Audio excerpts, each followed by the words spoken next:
Welcome everybody at the second day of our reliability webinar. I'm glad to be giving the presentation today in this webinar. The title is Why Understanding of Failures is Important for Predictive Maintenance. Maintenance is very important for these kind of systems, but also that predictive maintenance might be the way to go. And that brings me to what we call the maintenance challenge. A lot of the critical systems we have, we apply preventive maintenance to, but the main challenge in preventive maintenance is to determine the length of the service interval. So what is the right moment to do preventive maintenance? So those were the three approaches. So in conclusion, I think that maintenance can be improved considerably with advanced diagnostics and prognostics. There are several approaches that can be followed. I showed them: reliability engineering, data analytics, and physics of failure. All approaches require understanding of the system and the failure behavior. And that's my main message for today. Now we would like to continue to the Q&A session with the full panel. One of our colleagues: how can data science help us to improve reliability instead of, between quotes, only improve availability by better field predictions and condition-based maintenance? I think the question is, can it help doing proper root cause analysis? That is more or less related to what was said before, is closing this feedback loop from operation and usage back to design.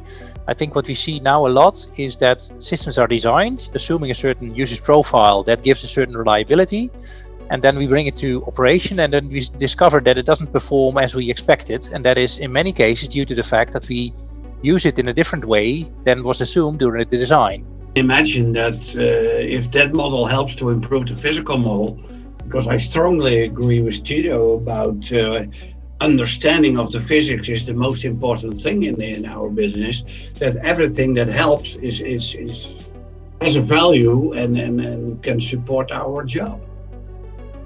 And in that sense, you gathered, I guess, some experience in that for your system to have a failure, you would at least need several incidents behind each other in, let's say, an hour time or whatever. So yeah, that you have to tune these kind of things. So you have to think of where do you put this limit and where is the threshold. There are no incidents. Yeah, I know that you love the end I word. The I word.